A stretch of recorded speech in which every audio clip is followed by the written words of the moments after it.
smoke cigars because, right now it's the end thing to be doing. It's if you're not with a cigar in your hand, you're kind of no one right now. After a steady but silent few decades, cigar bars are cropping up throughout the world's cities, and women especially are taking part in the trend. The growing popularity of cigars has given rise to new smoke shop enterprises, as well as Cigar Aficionado, a glossy magazine that features cigar smoking celebrities striking poses on its cover. Since 1991, premium cigar sales have increased 68%. According to the Cigar Association of America, cigar imports during the first 9 months of 1996 were up 65% from the same period the year before. All across the nation, the debate rages over whether cigar smoking is swanky or smelly. The National Cancer Institute has pronounced it simply deadly.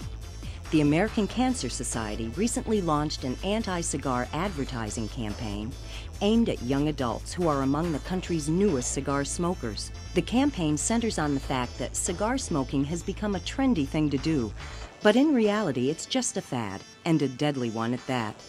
One element of the campaign is a series of posters, which uses images of trendy young people in party and nightclub situations with cigars in hand.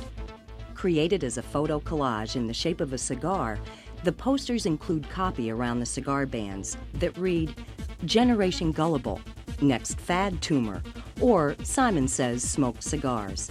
The posters all end with facts about the dangers about cigars and feature the tagline, "Is this fad worth dying for?" The campaign was produced in San Francisco by advertising agency Legis Delaney.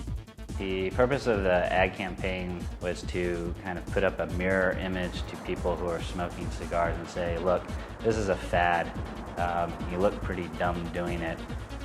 And then get to the point of it's the health aspect of it. It's very bad for you to do. It has a lot of health risks.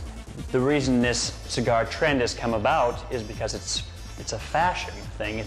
It's every generation has had a fad that's come through, and this particular fad is very unhealthy, of course, but people who are trying cigars, they don't think of it as unhealthy. They think that's the last thing they think of.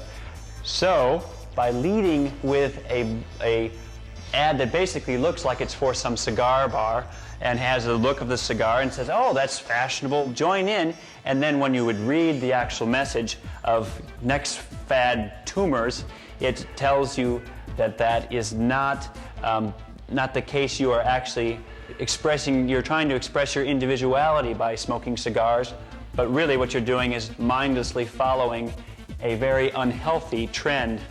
And that is also the reason in the design of these posters, where although they are supported by the American Cancer Society, the messaging of the American Cancer Society is very small, just a very small piece down at the bottom. And the copy then is where it drives home the health messages, where, like cigars don't make you cool, they give you mouth, larynx, and esophagus cancer even if you don't inhale. Is this fad worth dying for? The American Cancer Society's new ads are designed to let new cigarette smokers know that cigars are not a harmless fad. Smoking just 1 or 2 cigars a day without inhaling doubles the risk of oral and esophageal cancers and increases by 6 times the cancers of the larynx. Secondhand smoke from cigars is more poisonous than the secondhand smoke from cigarettes. In fact, a burning cigar emits up to 25 times the amount of carbon monoxide as emitted by 1 cigarette. Researchers also found that the concentrations of carbon monoxide at 2 cigar social events in San Francisco exceeded those found on a busy California freeway. So the question is, when the smoke clears, is this fad worth dying for?